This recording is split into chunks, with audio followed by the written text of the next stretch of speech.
the 2011 Wyoming Antelope season, myself, Paul Vanderspeck, and Virgil Matthias decided to do something a little different. We put in for a muzzleloader only season that runs in the late summer. We went up the second week into the season in late August and had a good hunt.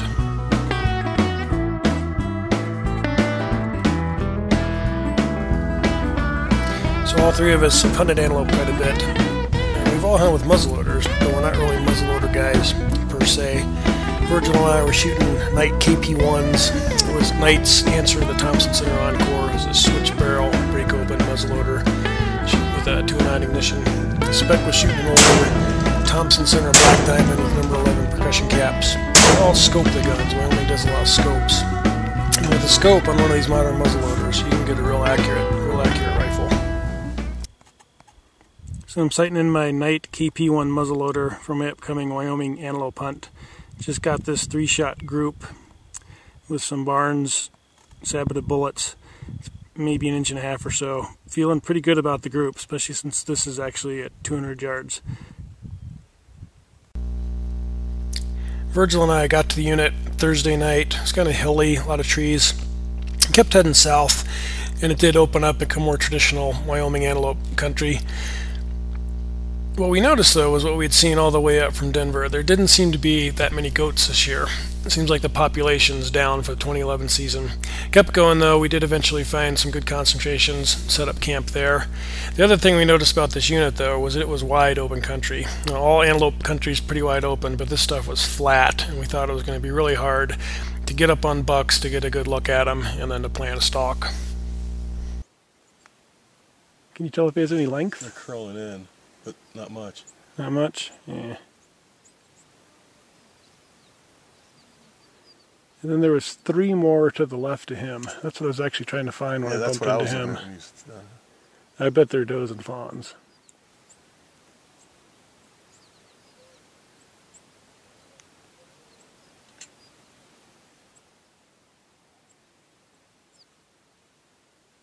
Ooh.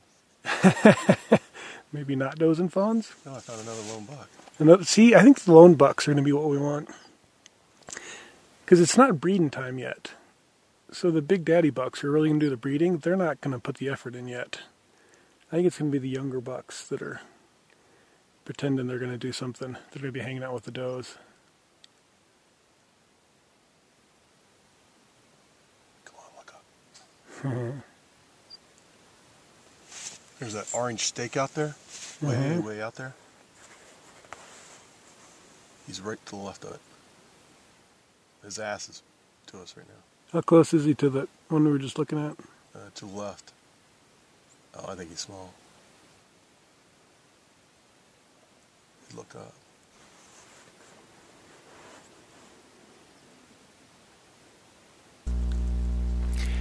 Given how open the country was and how tough it was going to be to plant a stalk, Virgil and I tried something kind of bold. We pulled out a moo cow decoy from Montana Decoy. It's basically a 2-dimensional big old cow. The idea is you hold it up in front of you and you walk up on the antelope while you're standing behind it. And they're used to seeing cows out there, so you can kind of get close to them. In theory, if you could get within 200 yards, 150 yards, 100 yards, you could stop. We could lie down on the ground next to the cow, take a shot on the antelope. In practice, we didn't have a lot of luck. The cow seemed to scare the heck out of the antelope, and we couldn't get closer than a quarter mile to him.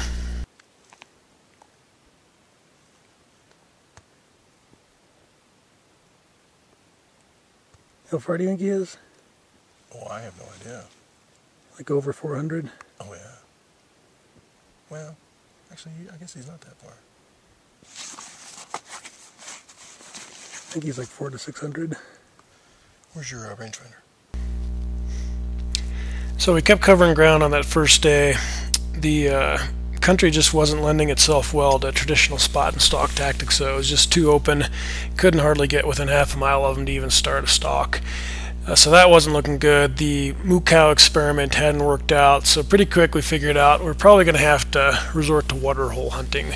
We did find a couple waterholes that seemed to have a lot of traffic around them, so it seemed like a solid tactic. Waterhole hunting for antelope, especially in the summer, can be kind of boring. It's hot, it's dusty, you don't get to move around, you got to sit there and wait for things to happen. You can't make the action happen. So it's not our favorite way to do it, but in this unit, it seemed like it was the way to go.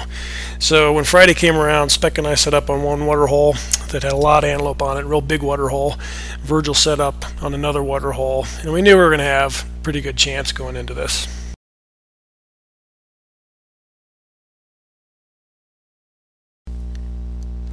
When the sun came up, Spec and I started seeing antelope right away. We also saw the trucks of a couple other hunters moving around looking for goats. And a little bit after 7, we heard a shot. It took me a couple minutes, but I finally figured out that the shot hadn't come from the other hunters. It had come from over to where Virgil was watching a water hole. So I pulled out my cell phone. As I often do in Wyoming, we had surprisingly good coverage. Sent Virgil a text message asking if that was him that had shot. Virgil texted back, BBD, big buck down.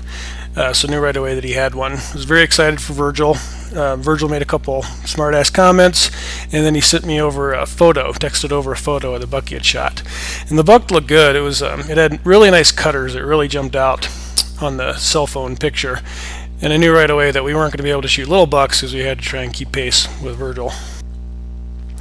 Talking to Virgil later, we got the full story on his hunt. He had seen a buck about a half-mile out right at first light, and the buck was slowly making a beeline right towards the water hole where Virgil was sitting. He was watching the buck, watching the buck, watching the buck. Finally, it was getting into range. Virgil drops his binoculars and realizes that a doe and fawn had snuck to within 20 yards of him, and they got him pinned down. So he freezes. He's got this buck that he wants to shoot, but he can't move because the doe and fawn are going to bust him. The doe and fawn are looking at him, but they can't figure out what he is. They eventually move on, go down to the water hole. Virgil gets his setup going, waits for the buck to come back out and give him a shot, draws down on the buck, pulls the trigger, and click, nothing happens. So Virgil stays calm, opens up the muzzle loader, realizes that his primer wasn't seated correctly. He had seated it in the dark when he first got there, and it just hadn't gone into position right. So he wiggles the primer around, closes the gun back up, and then drops the buck with a single shot. When he was skinning the buck, he actually recovered the Barnes bullet and took a photo of it, and it was like something out of a Barnes catalog, just perfect expansion and perfect terminal performance, bringing down a nice buck for Virgil. Day 2 of our antelope hunt up in Wyoming. It's about 11:30 or so. I'm sitting on a water hole where we saw a ton of antelope yesterday. Spec is set up about a quarter mile behind me. So far we haven't had any shots this morning. We haven't killed anything here. I did take a little nap earlier. When I woke up, a buck and some does were coming through to about 20 yards or so. I had a 79-yard shot on the buck, but he was small. He was about 12 inches, so I passed. I also knew that earlier this morning, Virgil had shot a really nice antelope, right around 7 a.m. or so, 189-yard shot. So Virgil set the bar high for us. So now we got to hold out. There's antelope all around us. There's a doe right past me right now. 2 bucks just went by Spec, but not close enough for a shot. And there's a whole bunch of antelope out in here. So now we got to hold tight, see if we can keep pace with Virgil. Back at our water hole, Spec and I had action throughout the morning. We both had shot opportunities on some smaller bucks. But we had to hold out for something a little bit nicer. And I finally did get a chance at a good representative buck for the area. There's no way I was getting video on this. When it happened quick. I'm not sure how in the world the TV guys get all that video under hunting conditions. But we were able to take a buck around noon on that day. All right, here's Alex with his buck shot in unit. Nice buck. He's got some nice mass and some interesting extra little points. Tell us the story, Alex. So we've been on this water hole with action throughout the day. The doe and fawn come in right in front of me, about 150 yards in front of me. And I was watching them. This guy snuck in with a bunch of does. He came in real fast. I saw right away he was a good shooter buck. When I went to get on him, they were moving real quick. So it was very frazzled. He was frazzled. And when he did slow down, I got him in my crosshairs about 150 yards. But before I could pull the trigger, he moved again. He was getting even more frazzled. He moved over again, gave me another head-on shot at 150 yards, dropped him like a rock, hit him right where I wanted to hit him, and he went down pretty hard, which is good, because when I went to reload, my speed loaders had popped open, powder was everywhere, so I was in no shape for a second shot. But a real good buck. Now we get to get out of the sun too, so that'll be good. He's got some cool extra points and trash on his horns. The only buck I've ever shot that had that. Give him some cool character. Some minor ivory tips going. Measured about 13.5 inches. I thought he'd go a little bit bigger. I think maybe 14. Seems to be a real nice buck, especially for the area. Virgil headed home that afternoon to get ready for a business trip he had coming up, while Speck and I stayed to look for a buck for him. Right at the end of that day, we did finally manage to make a successful stalk with the moo cow. The moo cow redeemed itself for us. The stalk was a little too successful, actually. We got within about 80 yards of the herd, and they winded us. We didn't get a shot off, but it was fun. Since the herd buck was pretty small, we didn't feel too bad about it not panning out.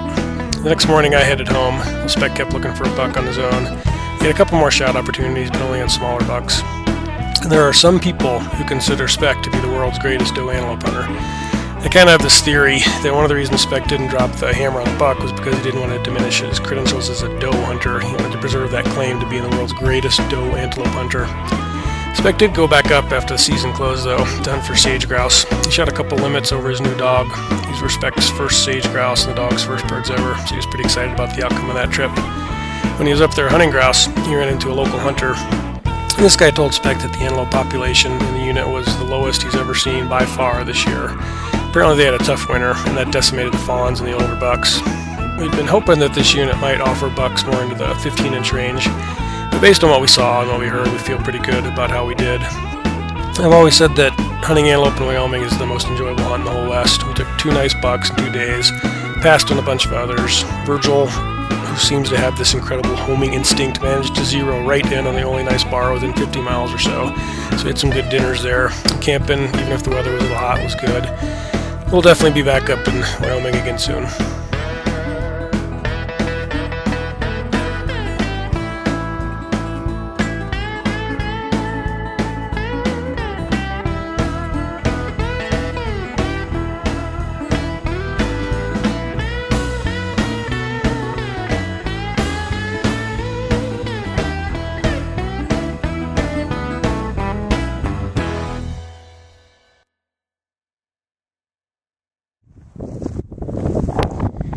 See you next year, Wyoming.